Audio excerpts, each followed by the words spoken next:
I checked the logbook again last night. 11 months of entries, every single one in my handwriting. I don't remember writing most of them. My name doesn't matter for this. What matters is the job. Overnight security at a self-storage facility off Route 12, a place called Bramble Ridge Storage, 40 minutes outside the nearest town, with a name anyone would recognize. I took the job in March. $8 over minimum wage, a folding chair, a space heater, and 11 hours a night, with nothing to do but walk the rows and watch 4 cameras that mostly showed nothing. I want to tell you about Unit 113, but first I need to give you a number. Bramble Ridge Storage has had 4 overnight security guards in the past 3 years. I checked. Public employment records, LinkedIn, old local job postings. 3 of those 4 have no digital footprint after their last recorded shift. No new job listed anywhere. No social media activity. One of them, Gerald, still has a missing person flyer posted at a gas station 11 miles from the facility, put up by his sister 8 months ago. I'm the 5th guard. I need to tell you about the man who trained me, because nothing about this makes sense without him. His name was Gerald, 60-something, thin in the way that isn't about diet, more like something had been slowly taken out of him over a long time. He'd worked the night shift at Bramble Ridge for, by his own account, 6 years. Management's records said 4 months. I didn't know that yet, my first night.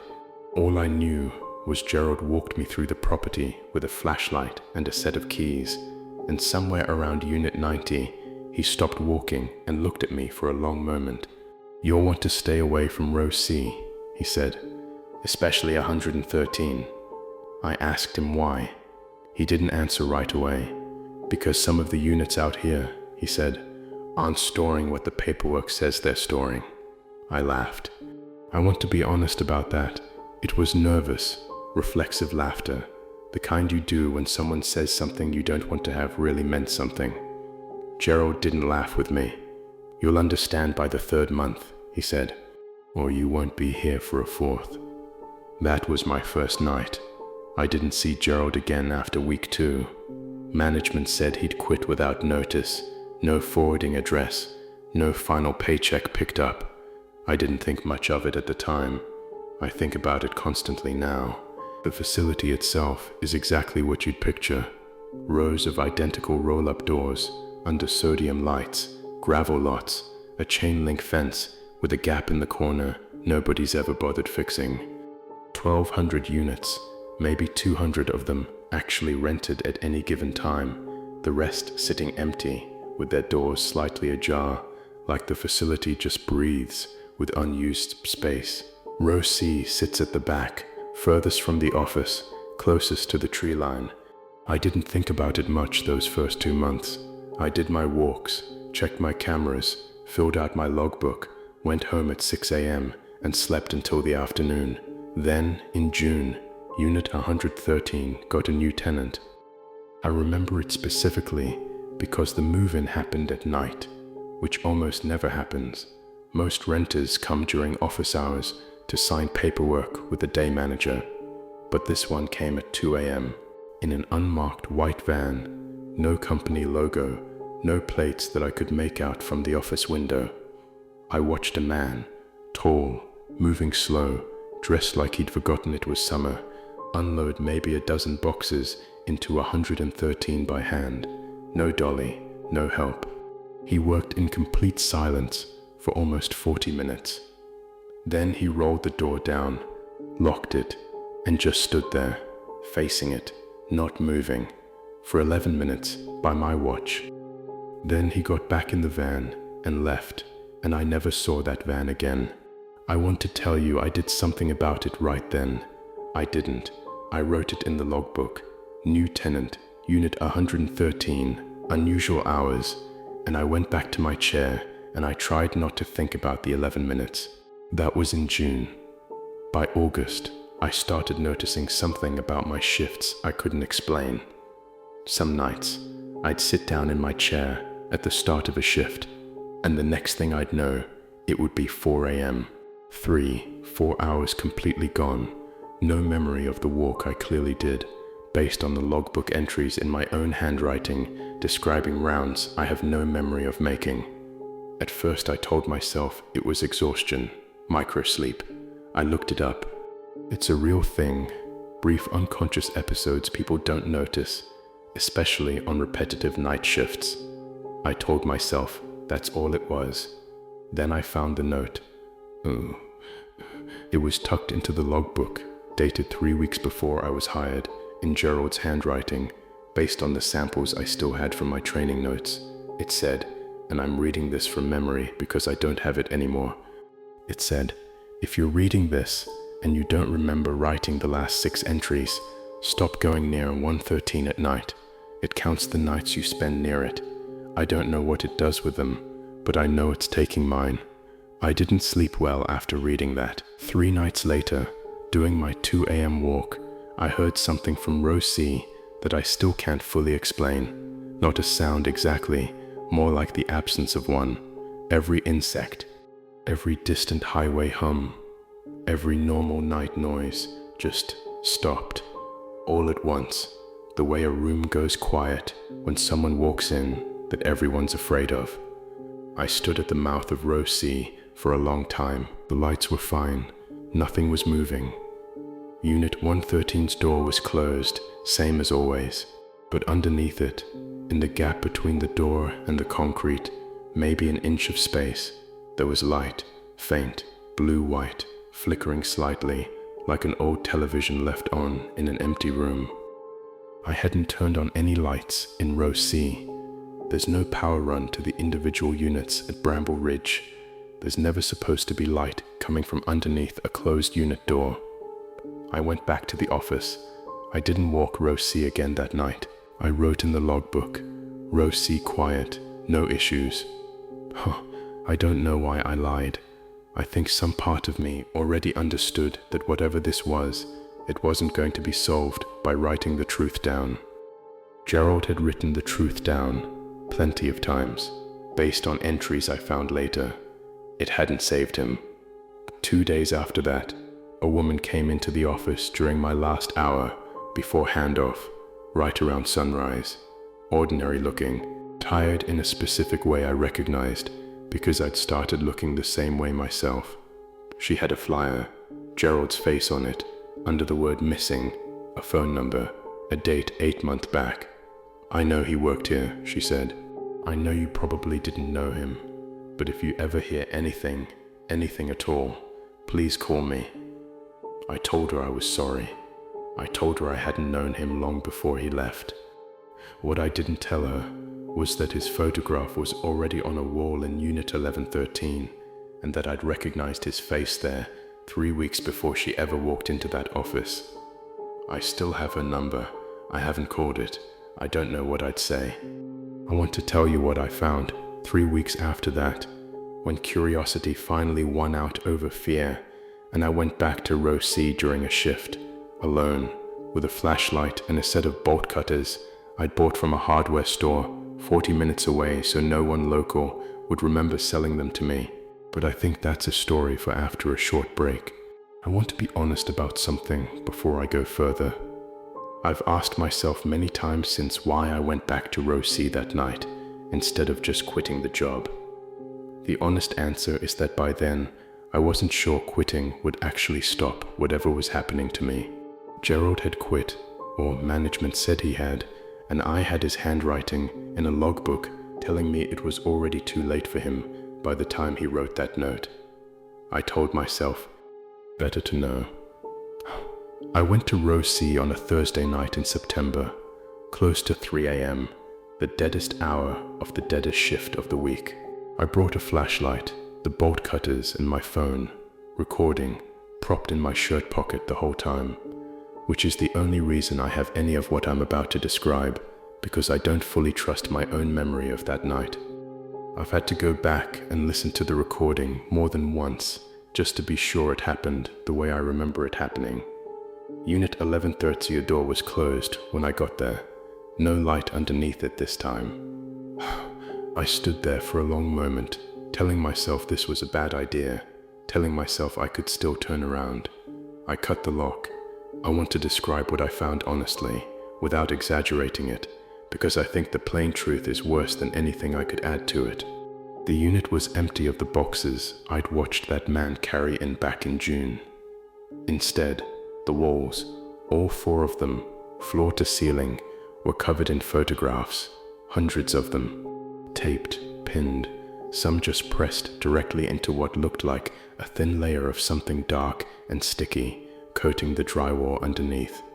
Photographs of people I didn't recognize, different decades, based on the clothing and the film quality. Some looked recent. Some looked like they were from the 70s, maybe earlier. All different people. Except every single one of them was looking directly at the camera with the exact same expression. Not fear, not surprise, something closer to exhaustion. The specific, hollowed-out exhaustion of someone who has been awake for far, far too long, and pinned in the very center of that wall, at eye level, surrounded by all the others, was a photograph of Gerald. Same exhausted expression, same hollow eyes. The photo looked recent enough that he was wearing a Bramble Ridge Storage polo shirt, the same one I wear every night. I want to tell you I left immediately. I didn't. I stood there long enough to notice something else, something I almost missed in the dark, a section of the wall, low, near the floor, where the photograph stopped, and instead there was just a name, written over and over in what I badly wanted to believe was marker. My name, written maybe 30 times, different handwriting each time, like it had been practicing.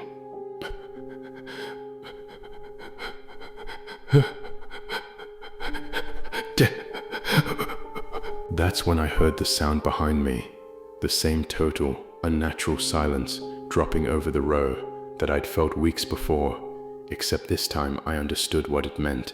Something had noticed the door was open. I turned around, and for 1/2 second, and I need you to understand, I've gone back and forth on whether to include this part, because I still don't fully believe it myself. I saw something standing in the gap between Unit 1113 and the unit beside it.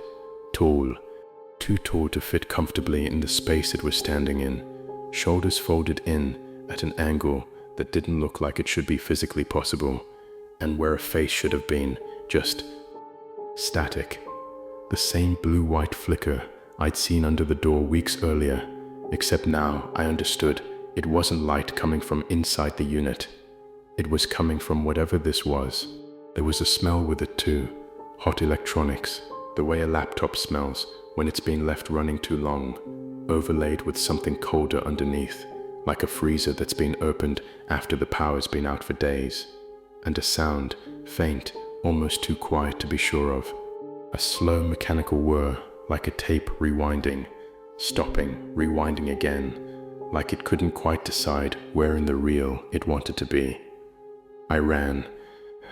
I don't remember most of the run back to the office. I remember the gravel under my shoes. I remember dropping the bolt cutters somewhere along row C and not going back for them. I remember getting into my car, because at that point I was done pretending I was going to finish the shift, and driving until the facility was a shrinking rectangle of sodium light in my rearview mirror. I quit the next morning. I called the manager, told her I'd found a different job, didn't go into details. She didn't push.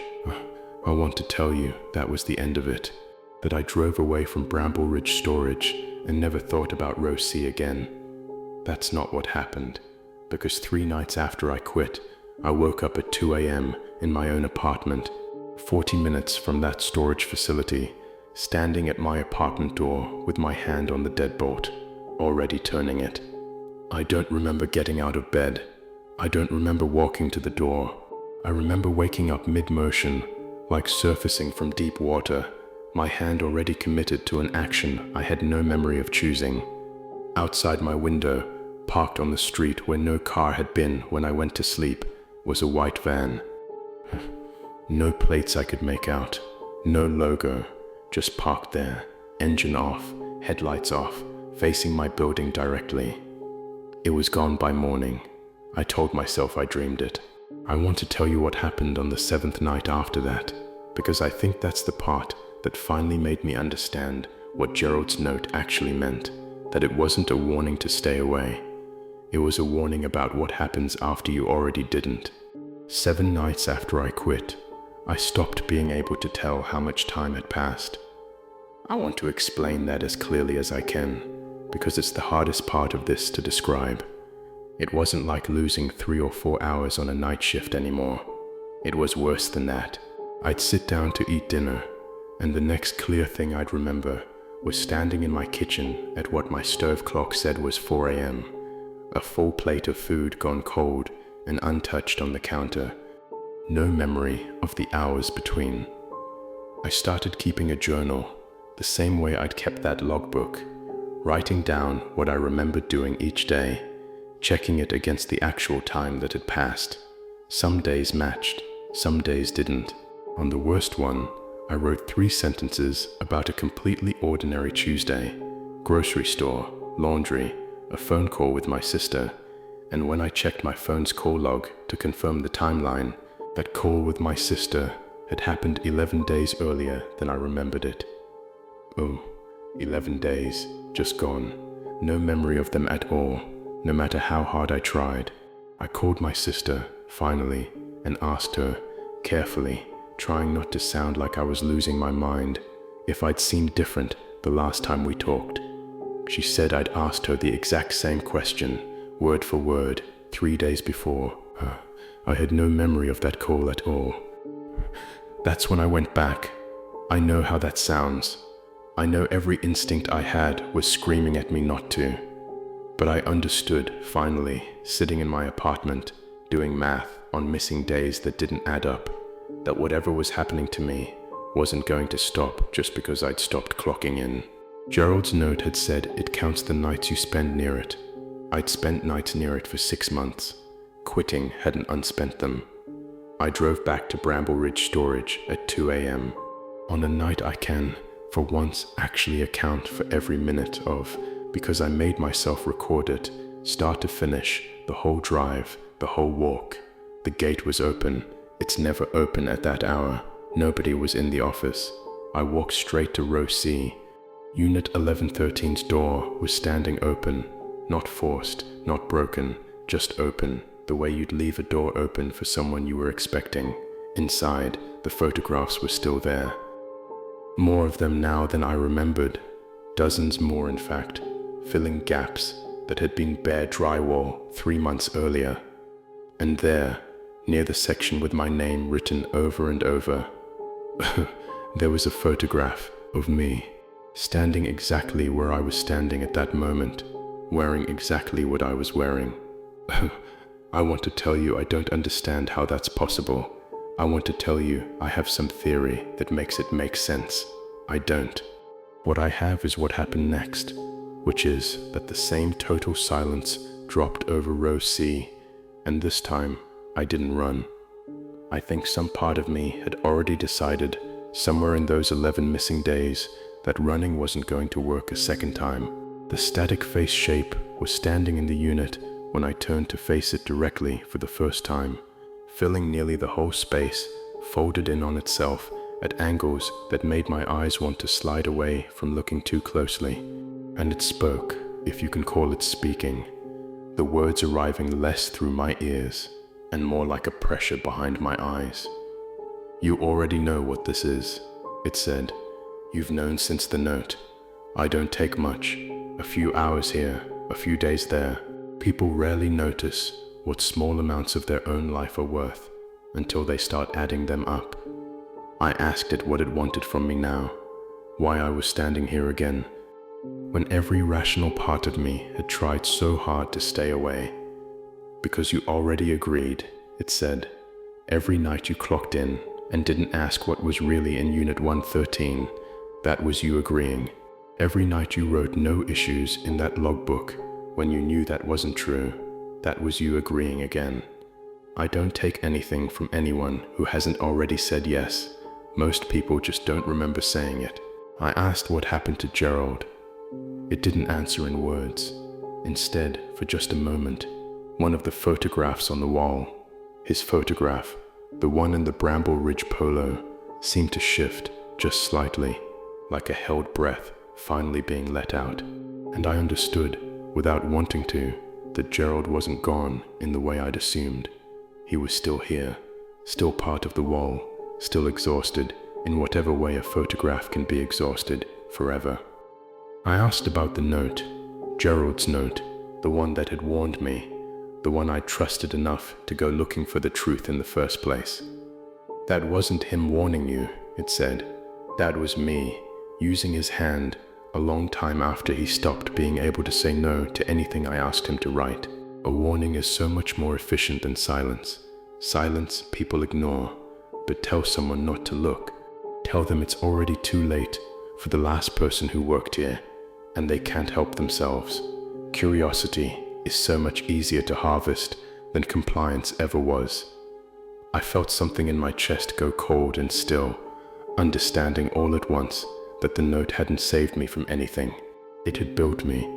Every fearful, careful step I'd taken toward Row C, believing I was investigating against its will, that had been the plan since before I was hired. I asked how I could stop this, how I could get back the days it had already taken. You can't get back what's spent, it said, but you can stop spending more. There's a shift open again if you want it. Most people who understand what's really happening here choose to keep working it. Better the nights you know about than the ones you don't.